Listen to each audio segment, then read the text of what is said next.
Deputy speaker के वकील इरफान कादिर ने कहा कि मेरे दलाइल फुल कोर्ट की तश्कील पर हैं, अगर आप नहीं सुनना चाहते तो मैं दलाइल नहीं दूंगा।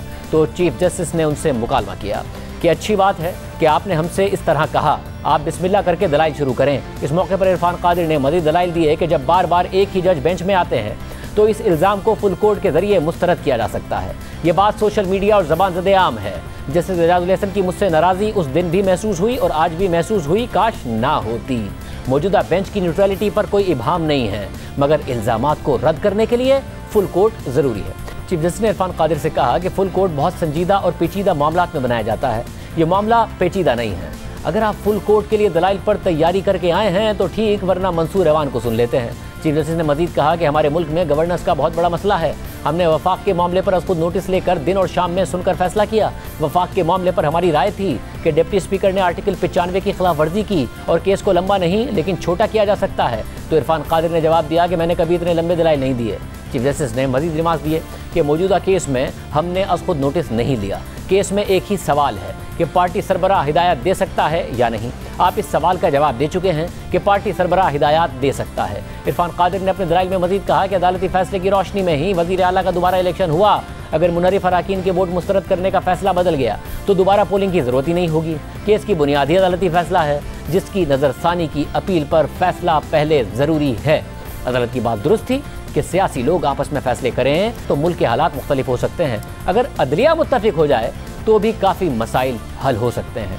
सुप्रीम कोर्ट के आर्टिकल 63 के फैसले में तजाद है। ऐसा लगता है कि अदालत दबाव में है। ये ना समझिएगा कि मैं सुप्रीम कोर्ट की बेतौकीरी कर रहा हूँ। मेरे लिए भी ये अदालत उतनी ही मोहतरम है जितनी आपके लिए है। हमने आना है और चले जाना है, लेकिन इदारे बरकरार रहेंगे। आप सियासतदानों के बारे में कहते हैं कि उनमें इख्तलाफ से मुल्क में हंगामा हो रहा है। अगर जजेस खुद भी यकजा होकर फुल कोर्ट बना लें तो मसला हल हो सकता है। इरफान कादिर ने मजीद कहा, दूसरी पार्टी जिसको वज़ीर आला लाना चाहती है वो उसको डाकू कहते थे। चौधरी शुजात हुसैन पाकिस्तान के बड़े सियासतदान हैं। वो अपना मौक़िफ़ अदालत के सामने रखना चाहते हैं। किसी ने इनहराफ किया है तो फैसला इलेक्शन कमीशन ने करना है। खुदारा इस केस में जल्दी ना करें। आपने कहा था सियासतदान इकट्ठे नहीं होते। अगर जजेस हम आहंग नहीं होंगे तो भी मुल्क में इस्तेहकाम नहीं आएगा। यहाँ पर डिप्टी स्पीकर दोस्त मोहम्मद मज़ारी के वकील इरफान कादिर के दलाइल मुकम्मल हो गए थे और फिर काफ लीग के सरबराह चौधरी शुजात हुसैन के वकील सलाउद्दीन अहमद ने दलाइल शुरू किए। उन्होंने मौक़िफ़ इख्तियार किया कि अदालत को वो ख़त भी पेश करेंगे जो अराकीन को लिखे गए थे। फरीक बनने की दरख्वास्त चौधरी शुजात हुसैन और काफ लीग की बतौर पार्टी है। तो जैसे एजाजुल हसन ने उनसे कहा कि आप केस के हक़ाइक़ पर जा रहे हैं, अदालत ने कानूनी नुक्ते का तयन करना है। बैरिस्टर सलाउद्दीन ने नुक्ता उठाया कि ख़त कब लिखे गए और कब मिले। अदालत ने पहली समाअत पर ये सवाल पूछे थे। तो जस्टिस एजाजुल हसन ने उनसे कहा कि अदालत ने सिर्फ समझने के लिए सवाल पूछा था। स्पीकर ने फैसला ख़त मिलने के वक्त पर नहीं बल्कि अदालती हुक्म की रोशनी में दिया। जस्टिस मुनीब अख्तर ने रिमार्क दिए कि पार्लिमानी पार्टी में तमाम अराकीन की अहमियत है। पार्लिमानी पार्टी में पार्टी सरबराह की आमरीत नहीं होनी चाहिए। पार्लिमानी पार्टी की मुशावरत से फैसले होते हैं।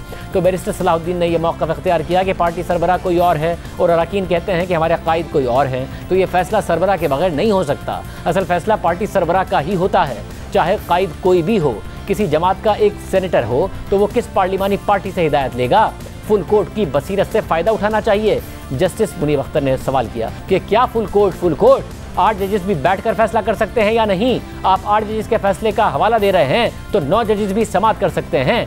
चीफ जस्टिस उमर बंदियाल ने रिमार्क दिए कि मुल्क में जारी सियासी तफरीक अफसोसनाक है। हम चाहते हैं कि आइन और जमहूरियत चलती रहे। मुल्क अप्रैल से अब तक मुसलसल बहरान का शिकार है। नहीं चाहते कि मुल्क में ये अख्तलाफात की सूरत यूं ही चलती रहे।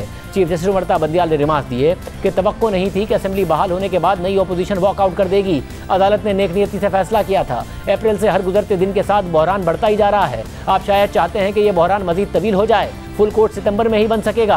क्या तब तक सब काम रोक दें? रियासत के अहम तरीन मामलात इसलिए लटका नहीं सकते कि आपकी ख्वाहिश है। आइनी और अवामी मुफाद के मुकदमात को लटकाना नहीं चाहिए। हर शहरी की तरह मईशत की सूरत हाल से हम भी परेशान हैं। मईशत का ये हाल अदालत की वजह से है या आदम इस्तेहकाम की वजह से है? चीफ जस्टिस ने मजीद कहा कि आज ज़्यादा वोट लेने वाला बाहर और 179 वोट लेने वाला वज़ीर आला है। हमजा शहबाज को वज़ीर आला बरकरार रखने के लिए ठोस बुनियाद दरकार है। रियासत के काम चलते रहने चाहिए।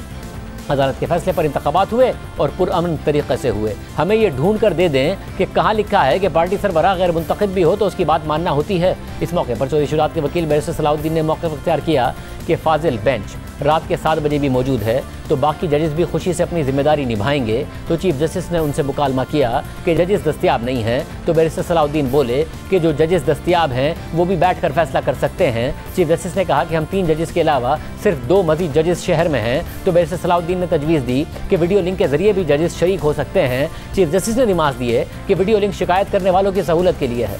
वज़ीर आला के इंतखाब का जो नतीजा आया उसका एहतराम करना चाहिए। बैरिस्टर सलाहुद्दीन ने मौक़िफ़ इख्तियार किया कि अमेरिका में जजेस सियासी जमातें और हुकूमत तैनात करती हैं। शुक्र है पाकिस्तान में ऐसा निज़ाम नहीं है। काफ लीग के अरकान को टिकट चौधरी शुजात हुसैन ने ही जारी किए थे। अदालत ने स्पीकर के वोट मुस्तरद करने के अख्तियार पर वाज़ेह फैसला दे रखा है।